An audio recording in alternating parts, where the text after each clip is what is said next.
क्या आप भी चाहते हैं आपके सिग्नेचर्स ऑटोग्राफ में बदल जाएं? अगर यही तमन्ना है आपकी, this video is for you. Myself Sudha Babbar, master numerologist and graphologist. आज वो राइटिंग के आपके राज खोलूंगी जिससे कि आपकी रुकी हुई सक्सेस आपको मिल सकती है। बने रहना लास्ट तक, बहुत सारी चीज़ें शेयर करूंगी, interesting facts about your writing and your signatures. सबसे पहले एक समझते हैं, लोग पूछते हैं व्हाट इज ग्राफोलॉजी। आप समझे, ग्राफ्स बन रहे हैं हमारे माइंड में, सबकॉन्शियस में जो चीज़ें चल रही होती हैं वो हमारा हाथ फिंगर्स की सपोर्ट के साथ लिख देता है। अगर मैं बोलूँ जो भी इमेजिनेशन सबकॉन्शियस की है वो लर्निंग अगर पेपर पे उतर जाए तो वो आपकी हैंडराइटिंग में जो भी छुपे हुए चीज़ें हैं related to your health, related to your wealth, relationship, regarding your characteristics, सब कुछ पता लग सकती है। क्या इतना इंटरेस्टिंग सब्जेक्ट है? यस। जब मैंने फर्स्ट टाइम देखा था इसको तो मेरी जो हिडन चीज़ें थी जब जैसे मेरी राइटिंग के थ्रू सामने आई, it was wow feeling for me. तो मेरा इंटरेस्ट वहाँ से क्रिएट हुआ because I am a very good learner, और उम्मीद करती हूँ कि आप भी सीखने ही आए हैं ताकि चीज़ों को समझेंगे।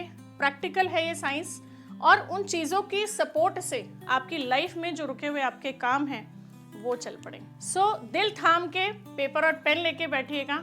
सबसे पहले आपको पेन डाउन करना है अपना ही खुद का सैंपल, क्योंकि हो सकता है चीज़ें सुनने के बाद आपका मिथ सबकॉन्शियस थोड़ा सा कन्वर्ट हो जाए।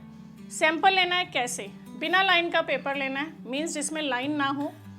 पेपर लेने के बाद 10 to 15 lines in a paragraph form आप लिख के रख लीजिए इंग्लिश में, ठीक है। नीचे आपको 3 बार सिग्नेचर्स करने, येस यू लिसन 3 टाइम्स। एक बार में हो सकता है फ्लो समझ ना आए, तो आप 3 बार जब कॉमन फ्लो को चेक करेंगे तब आपको चीज़ें समझ आ जाएंगी। लिखना है ब्लू पेन से, बॉल पेन से, not with the gel pen. These are the conditions, be prepare, क्योंकि आप आज ऐसी चीज़ें सीखने जा रहे हैं जिससे कि आपको लाइफ में समझ आएगा। अब बहुत बारे लोग मुझे बोलते हैं कि मैम मेरी राइटिंग बहुत गंदी है, बहुत सारे लोग कहते हैं मेरी राइटिंग बहुत अच्छी है। अब यहाँ मैं बोलूँ nothing is good and nothing is bad. यहाँ बहुत सारी चीज़ें आपकी लाइफ में इफेक्ट कर रही हैं। सबसे पहले किस तरीके से आप लिख रहे हो, there are several things which I am going to discuss. आप कितने प्रेशर से लिख रहे हो, आप कितनी स्ट्रेट लिख रहे हो, there are several things which I am going to discuss. तो सपोर्ट लेते हैं हम लोग। सबसे पहले आपने जो भी पैटर्न लिया आपको उसमें ये समझने की ज़रूरत है, आपने देखा होगा मोस्टली कॉपीज़ के ऊपर एक इस तरीके के कॉलम्स बने होते हैं। What is the meaning of this? ये होते हैं आइडियली जिस भी चीज़ को लेके हमें मार्जिन्स की बात करूँ तो वो चाहिए होते हैं, ठीक है। ये कितना गैप होना चाहिए, जितना आइडल मार्जिन हो उस कॉपी के ऊपर उतना ही बना होता है। अब यहाँ पे हमने 10-15 लाइंस लिख के रख ली, ठीक है। वैसे आपका जो सैंपल है वो बिना लाइन पेपर है, लेकिन ये मैं इसलिए समझाना चाह रही हूँ कि आपके मार्जिन्स कितने हैं, आपने शुरू कहाँ से किया, आपने यहाँ से किया या यहाँ से किया, इट मेक्स अ डिफरेंस। अब कितने फ्लो में लिखा, मतलब आपने जब लिखा तो कितना स्ट्रेट लिखा। अब यहाँ देखना है, कई लोग लिखते लिखते ऊपर चले जाते हैं। आप बहुत बार लिख रहे हो, लाइन टेढ़ी हो जाती है, this is called flow of your writing. बहुत बार लिखते लिखते लोग नीचे गिर जाते हैं, ठीक है। अब ऐसे लोग कहीं डिप्रेसिव टेंडेंसी के हो सकते हैं। ड्यूरिंग कोविड मेरे पास बहुत सारी ऐसी कॉल्स आई जिसमें मैं इसको ठीक कर पाई। आप भी नोटिस कीजिए, भगवान ना करे आपके आसपास कोई हो, लेकिन यंगस्टर्स के साथ ये प्रॉब्लम आ रही है। सो आप अपने घर में अगर कोई बहुत ज़्यादा चुप रहता है, अगर आपसे बात नहीं करते, क्योंकि न्यूमेरिकली भी अगर देखूं तो बच्चों की डेट ऑफ बर्थ में 1 और 9 इज मिसिंग। टू जो नंबर था वो इमोशंस का नंबर बढ़ चुका है बच्चों के साथ, which is creating emotional setbacks with the kids and the children. तो यहाँ हमें इस तरीके से दोनों इन्फॉर्मेशन के साथ उनको उस चीज़ से बाहर निकालना है और येस डेफिनेटली लाइफ में चेंज लाना है, ठीक है। अब यहाँ जो ये डिप्रेसिव टेंडेंसी आपको दिखी तो क्या करना है? सबसे पहले तो राइटिंग का फ्लो ठीक करना है, ठीक है।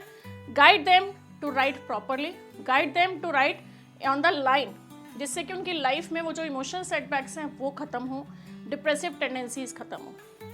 पॉइंट नंबर 2, जो ये ऊपर जा रहे हैं, अब आप सोचे ऊपर जाने का मतलब टुवर्ड्स स्काई।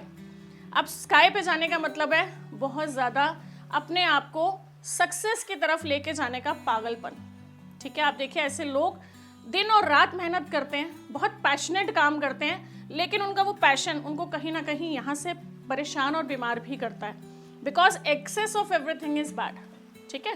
तो यहाँ पे हमें क्या चाहिए? हमें कांस्टेंट फ्लो चाहिए, ठीक है, हमें सीधा लिखना है, आपको अपना सबसे पहले फ्लो चेक करना है, ठीक है। This is about writing. अब कितनी गहराई से, अब आप देखें जिस इंसान को गुस्सा बहुत ज़्यादा आ रहा होगा, आप एक पेज पे लिखते हैं, पिछली साइड उसके सारी राइटिंग दिखती है, it means the pressure of writing. तो जितना डेप्थ में वो लिखेंगे उतना एग्रेशन उनके अंदर होगा। चेक कीजिए आज ही वो सैंपल्स, क्या वो आप तो नहीं हैं। छोटी छोटी चीज़ें हैं माय डियर फ्रेंड, लेकिन आपकी लाइफ में बहुत बड़े बड़े बदलाव ला सकती है। जो डे टू डे लाइफ में छोटे छोटे चैलेंजेस आ रहे हैं, शायद बहुत एक्सपेंसिव, बहुत बड़ी बड़ी रेमेडीज़ भी करके आपको समझ नहीं आ रहा होगा कि मेरे साथ ऐसा हो क्यों रहा है, लेकिन my dear friend with the help of this knowledge and this guidance आप ये चीज़ें अनलॉक कर सकते हो। और येस, एक अपने आप को शाबाशी ज़रूर दीजिएगा, because you are here to learn anything, right. यहाँ से आपको अपनी चीज़ें नेविगेशन में समझ आएंगी, मैं क्या कर सकता हूँ, क्या कर सकती हूँ, आपको यहाँ वो समझ आएगा। पॉइंट नंबर 2, जहाँ पे भी अपना नाम लिखते हैं, मैं राइटिंग और सिग्नेचर्स दोनों को कंबाइन करके बात करूँगी। जहाँ भी आप अपना नाम लिखते हैं, for example my name is Sudha, right. अब आपने लिखा सुधा, क्लैरिटी नहीं है, ठीक है। किसी कोई एक पढ़ के इसको नहीं बता सकता कि ये नाम क्या लिखा मैंने, लिखे मैंने आपको बताया तो आपको पता है सुधा। अब द थिंग इज कि यहाँ जब हम क्लैरिटी पे लिखते हैं, थोड़ा सा स्लो लिखेंगे, प्लस कनेक्टेड, राइट। तो यहाँ क्या कनेक्शन फील हुआ, अपने आप की स्ट्रेंथ, अपने आप का कॉन्फिडेंस। तो सिंपल सी चीज़, जब भी अपना नाम लिखें always use first letter capital. आपको एक एम्बिशियस, एक गोलिस्टिक बनाएगा, प्लस आपको अपने नाम के साथ सेल्फ लव जागृत करेगा। बहुत सारे लोगों को मैं देखती हूँ जो कहते हैं कि हमें तो अपने आप से प्यार ही नहीं रह गया।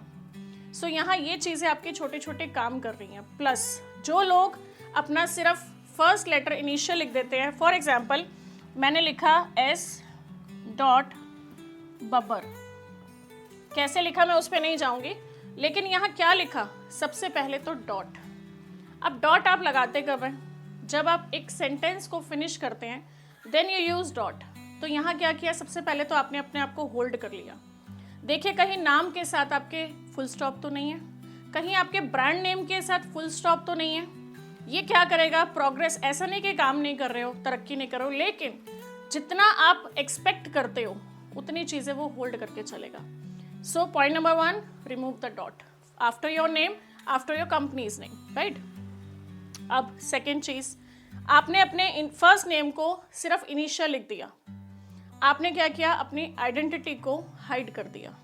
The talent you have to explore, जैसे कहते हैं ना फेम होना, अगर आप दिल से चाहते हो किसी चैनल पे हो, फेमस होना चाहते हो, आप चाहते हो मैं अपने वर्क प्रोफाइल में मेरा नाम इतना ख्याति में आए कि लोग मेरे नाम को पहचाने, if you want to be a brand particular, right, आपको ये चेंज करना होगा। तो यहाँ क्या करना है, सबसे पहले अपने नाम को ओपन कीजिए, right. So you have to explore your name so that you can explore globally, and yes you can.